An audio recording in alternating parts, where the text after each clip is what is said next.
નમસ્કાર દર્શક મિત્રો, આપ સૌનું સનસનીખીજ ન્યૂઝમાં હાર્દિક સ્વાગત છે। નજર કરીએ આજના સમાચાર ઉપર। સાવરકુંડલામાં દિલ્હી ખાતે શિક્ષણ વ્યવસ્થા મુદ્દે સીજેપીના શાંત આંદોલનમાં સરકારી તાનાશાહી વિરુદ્ધ રેલી કાઢી આવેદનપત્ર પાઠવ્યું।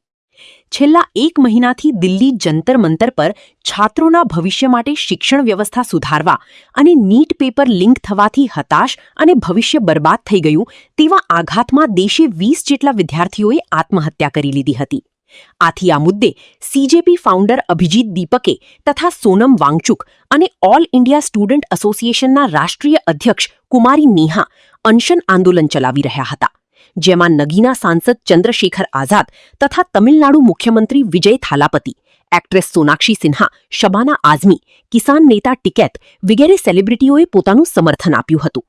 તેમજ સરકાર દ્વારા કોઈ પ્રતિસાદ નહીં મળતો હોવાથી તેમજ 20 દિવસથી શાંત અહિંસક અનશન પર બેઠેલા સોનમ વાંગચુકને દિલ્હી પોલીસ કોઈ પ્રકારની જાણ વગર દાદાગીરી કરી ઉઠાવી ગઈ હતી, જેને લઈને દિલ્હી સહિત સમગ્ર દેશમાં હોબાળો મચી ગયો હતો અને સીજેપી ફાઉન્ડર અભિજીત દીપકે એ ન્યાય માટે સંસદ તરફ કૂચનું એલાન કરી દિલ્હીની સડકો પર દેશ વિદેશથી છાત્રો, સેલિબ્રિટી, આગેવાનો, જુદી જુદી સંસ્થા વગેરે જોડતા તાનાશાહ મોદી શાહની સરકાર ખડભડી ઉઠી હતી।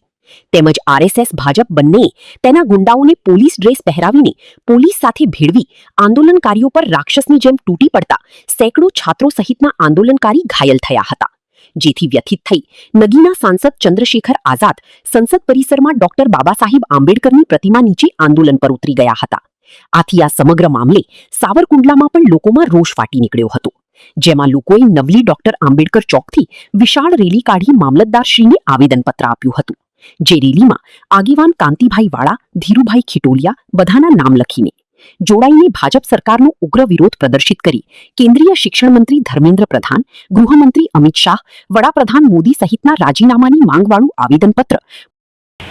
જય ભીમ। અત્યાર સુધી તો આપણે પક્ષો એકબીજાની સામે લડી રહ્યા હતા, પણ હવે અત્યારે મુદ્દો છે છાત્રાઓનો, તો વિદ્યાર્થીઓનો, તો વિદ્યાર્થીઓ પર જે બેફામ લાઠીચાર્જ કરવામાં આવે છે તો ખરેખર આ એક ગુંડાગર્દી જ કહેવાય। ભાજપે હવે પોતે પાછું વળી જવું જોઈએ અને નરેન્દ્રભાઈ મોદીએ હવે રાજીનામું આપવું જોઈએ, કેમ કે દેશનું ભવિષ્ય છે વિદ્યાર્થીઓ। તો જો વિદ્યાર્થીઓની ઉપર આવી રીતના જુલ્મ કરતા હોય તો આ દેશ ઉપર કઈ રીતે નહીં કરતા હોય। એટલે વિદ્યાર્થીઓનો પ્રશ્ન છે, એટલે હવે તો શિક્ષણ મંત્રીએ પણ રાજીનામું આપવું પડે અને નરેન્દ્ર મોદીએ પણ રાજીનામું આપવું પડે અને હવે આ ગુંડાગર્દી એને પૂર્ણ કરવી પડે।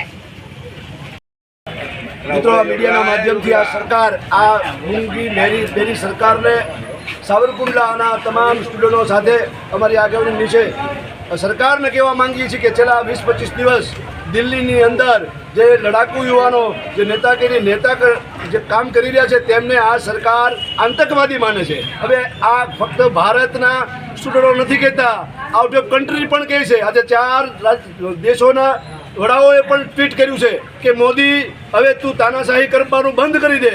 એટલે આ મોદીને ડાયરેક્ટલી કહીએ છે કે આ દેશના તમામ સ્ટુડન્ટો તો ઠીક છે, પણ તમામ નાગરિકોનો હક છે અવાજ ઉપાડવો હોય। ભારતીય બંધારણમાં એક કાયદાકીય અધિકાર આપ્યો છે કે કોઈ પણ અન્યાય થતો હોય, અન્યાયની વિરુદ્ધમાં અવાજ ઉપાડવો, આંદોલન કરવું એ એક નિયમાને આધીન છે। પણ આ સરકાર આ પોલીસને ઇશારો કરી અને જેમ આજે આતંકવાદીઓને માર્યા, આજે પુરુષો તો માર ખાઈ લે, અમે સહન કરશું પણ આ દેશની નારી સહન નહીં કરે। આ દેશની નારી ઉપર જે લાકડી પડી છે એ તારી પર લાકડી પડવાની ફૂલ તૈયારી છે। હવે સમય આવી ગયો છે, આ વિદ્યાર્થીઓ બેનો ઉપર લાકડીઓ પડી છે, આ દેશની નારીનું અપમાન કર્યું છે। હવે આ અપમાન સહન આ ભારત દેશના એક નાગરિક નહીં કરે। આગામી 2027માં તેમનું પરિણામ આવી જશે। અત્યારે તમારી પાસે સત્તા છે, તાનાશાહી કરો, ચલાવો, તમને મજા આવે એમ, પણ બંધારણ એટલા માટે આપ્યું છે કે બહુ તમે ડબ કરો ને એટલે તમને જનતા ફેંકી દે। હવે મારા મિત્ર ધીરુભાઈ, દેશમાં નીટના મુદ્દે જે પેપર લીક થયું અને આ સરકાર દ્વારા આવી રીતે વારંવાર ભરતીમાં, નોકરીઓની ભરતીમાં, પરીક્ષાઓમાં અવારનવાર આવા છબરડાઓ કાઢીને જે રીતે ભ્રષ્ટાચાર ચલાવીને જે વ્યવસ્થા ચાલી રહી છે, આ વ્યવસ્થાના વિરોધમાં આ એક સોનમ વાંગચુક જે આ દેશના યુવાન છે, જેના પર 3 ઇડિયટ નામની પિક્ચર પણ બનેલી છે અને યુવાનો એને આઈડિયલ માને છે, તો આવા વ્યક્તિએ આજે 1 મહિનાથી આંદોલન કરવું પડ્યું હોય અને સરકાર જવાબ ના આપતી હોય એક યુવાન અમેરિકા છોડી ભારતની અંદર આ શિક્ષણ વ્યવસ્થાના સુધારા માટે જે અભિજીત દીપકે દ્વારા જે આંદોલન ચલાવવામાં આવ્યું, એક દીકરી જે નેહા જે હાઈ સ્કોલર છે અને તમામ જે ત્યાં આંદોલનકારી જે યુવા યુવતીઓ આપ જોઈ રહ્યા છો કે બધા જ વિશ્વવિદ્યાલયમાં ભણેલા હાઈસ્કોલર વિદ્યાર્થીઓ છે. ટોટલી ખૂબ જ સ્કોલર વિદ્યાર્થીઓ પોતાની માંગ ખૂબ શાંતિસર અને સંવિધાનના દાયરામાં રહીને જે પ્રોટેસ્ટ કરી રહ્યા છે, એવા વખતે પોલીસના ભેસમાં RSSના લોકોએ એના ગુંડા ઘુસાવી અને જે રીતે તાનાશાહ વર્તન કર્યું અને યુવાનો અને યુવતીઓને પુરુષ પોલીસવાળાએ જે રીતે મહિલાઓને યુવતીઓને ઢસડીને માર્યા છે, એના ગુપ્તાંગમાં દંડો ઘુસાડવાની જે ટેસ્ટાવાળો પણ એક વિડીયો જે ખૂબ જ આપણે એને શર્મસાર કરી મૂકે. આ દેશની જે સંસ્કૃતિ છે એને લઈ જવાનું આ સરકાર કામ કરી રહી છે. આના જે ધર્મેન્દ્ર પ્રધાન જે શિક્ષણ પ્રધાન છે એને રાજીનામું આપવું જોઈએ. એને જે છાવરી રહ્યા છે મોદીએ પણ રાજીનામું આપવું જોઈએ. અને આ સરકાર ભ્રષ્ટ સરકાર છે. આ સરકાર લોકો માટે કામ નથી કરતી, માલિતુજાર લોકો માટે કામ કરે છે. આવા સરકારને એક પણ મિનિટ આ તંત્ર પર એની વ્યવસ્થા કરવાનો કોઈ અધિકાર નથી. આ દેશના લોકોની માંગ છે.